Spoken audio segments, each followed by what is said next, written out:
Chamo-me Januário Gomes da Costa e nasci de uma família muito engraçada. A minha avó veio de Buarcos com 18 anos, era descarregadora de sal. Veio para Campolide, para a olaria do mestre Zé Balduim, que tinha uma grande cerâmica, fornecia Lisboa de tudo o que era barro, e a minha avó veio para ali como amansadora de barro, com 18 anos. O meu avô era condutor da charrete do José Balduim, que era uma pessoa mais rica de Campolide. Era ele e o Vicente Sarralheiro. Eram as maiores fortunas de Campolide. E ele era o cocheiro e conduzia a charrete. Conheceu a minha avó lá na cerâmica e casaram. Nasceu a minha mãe, a Idalina, em Campolide. O meu avô era já de Campolide e a minha avó era de Buarcos. Sou a minha mãe e a minha mãe casou com o Sebastião, que veio de Ceia, era família do advogado Afonso Costa, o grande republicano. E então o meu pai veio trabalhar para as obras e conheceu a minha mãe no Tarujo, que o meu pai morava no Tarujo e a minha mãe ia à igreja e conheceu o meu pai. Entre esse conhecimento houve o casamento e nasceu o Januário Gomes da Costa. O Januário Gomes da Costa fez a sua modernice, a sua juventude toda em Campolide. Até aos 6 anos e meio andou sempre a brincar ali na Rua Soares Reis, no pátio, nasceu num pátio, em Vila Mota. E foi para a Escola 13, que era ali onde é hoje o Palácio Lagoares, em Campolide. De maneira que, aí com 6 anos e meio, fiz a escola toda, com 6 anos e meio até à 4ª classe, saí da 4ª classe, o meu pai meteu-me no escritório que tinha, o meu pai era construtor civil, e depois meteu-me no escritório até aos 14 anos e depois fui para a escola da noite, para a escola António Arroio, tirar o curso de modelador cerâmico, que era o que se usava para fazer os estuques, os ornatos. E então fiz a minha escola toda na escola António Arroio à noite. Fui vogal do Executivo da Junta de Freguesia de Campolide. Houve eleições, no tempo foi assim após o 25 de Abril. Entretanto, como tinha muito trabalho, meu pai tinha muito trabalho no escritório e era para ficar lá mais tempo, mas estive lá 4 anos só. Entretanto, depois passaram-se uns anos e novamente houve um presidente de junta, que era o Sr. Carlos Santos, que ganhou as eleições em Campolide e chamou-me e voltei para a junta de freguesia como vogal do Executivo. E tinha o pelouro do espaço público. E no espaço público tinha também o aqueduto das águas livres. E havia coisas muito engraçadas, talvez o senhor não saiba. O senhor sabe porque é que se chama Bairro da Liberdade? Se calhar não sabe, mas eu vou-te explicar. O Bairro da Liberdade é Bairro da Liberdade porquê?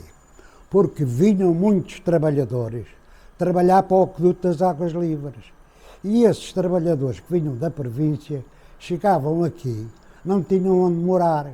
E então os outros que já cá estavam faziam umas barraquinhas ali na encosta do Monsanto.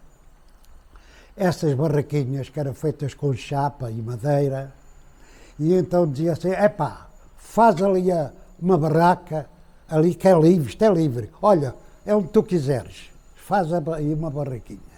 E então daí é que nasceu o Bairro da Liberdade, por ser livre, eles a fazerem barracas para dormirem, porque eram trabalhadores do aqueduto. E sabe porque é que se chama Bairro da Serafina? Também não sabe, mas eu vou-lhe explicar como é que se chama Bairro da Serafina. Tudo isto que eu estou a dizer é que eu tenho 91 anos e já muito pequeno ouvia o meu avô, que era de Campolide, contar que é que se passava do antigamente, desde o ano em que isto foi feito, o Aqueduto das Águas Livres. Porquê? Porque era assim, no bairro da Liberdade, nasceu pelo nome de ser livre a fazer as barraquinhas. Mas o bairro da Calçada, o bairro da Serafina, é bairro da Serafina, porque uma velhota que fez uma barraquinha para vender pão e vender vinho e vender queijo e vender uma série de coisas, e os operários que trabalhavam no aqueduto, como era muito longe, não havia casa nenhuma, iam sempre à Serafina comprar, porque a velhota chamava-se Serafina, e dizia, olha, vai à Serafina comprar o vinho e comprar o pão, olha, vai à Serafina comprar o queijo, compra isto, compra aquilo. E então ficou o bairro da Serafina. Mas tem outra que é igual, quase parecida, que é o Calçada dos Mestres. Sabe porquê é que se chama a Calçada dos Mestres? Porque os mestres que trabalhavam no aqueduto não podiam fazer casas na Liberdade. Iam fazê-las, que já eram pessoas mais importantes, na Calçada dos Mestres. As primeiras casas que apareceram na Calçada dos Mestres eram os mestres que trabalhavam no Aqueduto das Águas Livres. Eu tive na junta 12 anos e vinha todos os anos aqui ao aqueduto fazer uma visita com pessoas que nunca viram o aqueduto.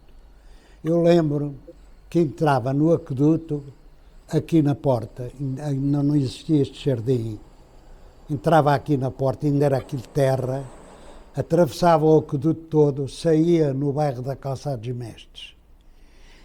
Havia lá um portão que estava aberto e a gente saía lá. E depois eu ensinava às pessoas todas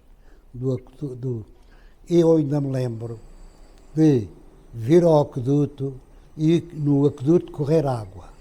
Hoje já não corre, como você sabe, hoje já não corre lá água nenhuma. Essa água era apanhada em Sintra, em Belas, na Amadora, todos os ramais vieram dar ao aqueduto. Por intermédio que foram feitos canais para apanhar essa água, e essa água veio para Lisboa, porque Lisboa não tinha água. Mas eu, na junta de freguesia, tive uma arquiteta que veio cá 2 vezes dar explicações do que era o aqueduto. O nome dos engenheiros, dos arquitetos, de toda a gente. E então até me explicava como é que subiam as pedras para cima, era com rondanas, com cadernais e bois a puxar as pedras para cima para a construção disso. Lembra-me que a arquiteta falava nisso. Mas depois a arquiteta deixou de vir e quem vinha dar as explicações era eu. E trazia aqui muita gente de Campolide. Oferecíamos um lanche às pessoas que vinham ver o aqueduto, que eram sócias da associação e algumas não sócias. E cheguei a trazer grupos de 40 pessoas e ter que ser dividida em 2 partes. Um primeiro grupo e um segundo grupo. De maneira que eu sempre gostei de mostrar às pessoas que é um dos maiores monumentos que temos em Portugal, é o Aqueduto das Águas Livres. E o Aqueduto das Águas Livres está situado em Campolide, que é a base principal, é Campolide. E as pessoas com 60 e 70 anos, que nasceram em Campolide, mas nunca tinham vindo ao aqueduto, não conheciam o aqueduto, e agradeciam muito por mostrar o aqueduto, ficavam encantadas de vir ver o aqueduto. E eu sempre gostei do aqueduto. O aqueduto é uma obra extraordinária, extraordinária. Quando foi o terremoto, este último terremoto que houve, o aqueduto aguentou-se só uma cuplazinha ficou ofendida. O resto, tudo outro, ficou tudo impecável. Não mexeu nada. Só aquela cuplazinha, que é ali pouco mais ou menos ao lado do Arco Maior, essa é que ficou um bocadinho danificada. O mais de resto ficou impecável. É uma obra extraordinária, extraordinária. Quando meu pai morreu, quando meu pai morreu, eu tinha 62 anos. E então havia um empreiteiro que trabalhava para nós, para o meu pai, que me disse: ó Januário, teu pai morreu, tu agora não segues a Constituição Civil, eu pedia que tu ias para meu encarregado. E ele trabalhava nos acabamentos dos depósitos da água. E então estava a fazer acabamentos do depósito da água de Telheiras. É um depósito enorme e muito fundo. Parece que é quatro andares abaixo do nível da terra. E ele disse-me, convidou-me para eu ir para encarregado dele, para ir dirigir a obra do aqueduto do depósito de Telheiras, nos acabamentos, com produtos que vinham da França. E esses produtos não deixavam passar o gosto para a água. Eu fui fazer várias experiências que os franceses explicavam e a maneira de aplicar o produto na tinta, uma espécie de uma tinta aborrachada que não largava cheiro, nem largava gosto, não largava nada. E então a gente foi fazer o acabamento do aqueduto de Telheiras. Quando acabei o depósito de Telheiras, fui para o depósito de Pombal. Como sabem, a rua Miguel Torga cortou o depósito do Pombal, ali na rua Marquês da Fronteira. E então foi cortado o depósito, fizeram a emenda do depósito, que é tudo em arcos, e nós fomos lá fazer o acabamento. Lembro-me muito bem de andar lá a trabalhar e ir a almoçar à Iapali, ao Lari, que lá está, ao lado do depósito, que lá está, e a senhora fornecia à Redcor, que era a empreiteira, fornecia os almoços para o pessoal, e trabalhávamos de dia e de noite, até à meia-noite. E quem ficava até à meia-noite almoçava e jantava. E quem não ficava só almoçava, saía às 5 ou às 6, mas quem ficasse a fazer horas jantava também. Era a senhora que lá estava a dirigir o lar. Essa senhora é que ficou de fornecer os almoços e os jantares que pouco pessoal ficava a comer. Mas os almoços chegámos a almoçar lá 30 operários. Segundo eu ouvia contar que havia um jogador de handball, parece-me que era de handball, do Sporting, do Portugal, que era piloto e tinha uma avioneta em Tires, parece que era em Tires. E ele, o espetáculo que fazia era passar com a avioneta assim, ia assim, depois fazia assim e passava para baixo do Arco Maior. E nos dias que a avioneta andava aí a passear, a malta corria toda ao pé do aqueduto para ver se ele ia passar para baixo. E houve dias que passou, era uma alegria, era uma paródia para a rapaziada ver a avioneta vir assim e depois fazer assim e passar para baixo do Arco Maior, parece que tem 65 metros. 65 metros e 30 ou 60. Toda a gente ficou admirada. Eu tenho, quer dizer, a água em tempos não era muito boa. Já quando era miúdo a água não era muito boa. Hoje é das melhores águas, a água de Lisboa é das melhores águas que há no país. Dizem os entendidos. Mas a gente nota que a água é boa, mas a água é muito maltratada, porque estraga-se muita água, mesmo muita água. Mas a água praticamente, desde que deixou de trabalhar o aqueduto, a água parece que veio muito melhor. Muito melhor. Quando vinha do aqueduto parece que não era tão boa, a água não era tão boa.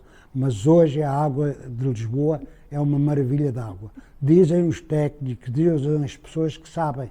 Pelo menos nota-se que a água não tem sabores, não tem nada. É uma água mesmo muito boa. Eu fico muito contente quando me dizem, olha, bebe água engarrafada. Digo-se, para quê? Tenho água da torneira, que é melhor às vezes que a água engarrafada. É assim. E a minha casa, já a minha mulher também é a mesma coisa. Gosta muito da água da torneira e às vezes não vai com a água engarrafada. É assim.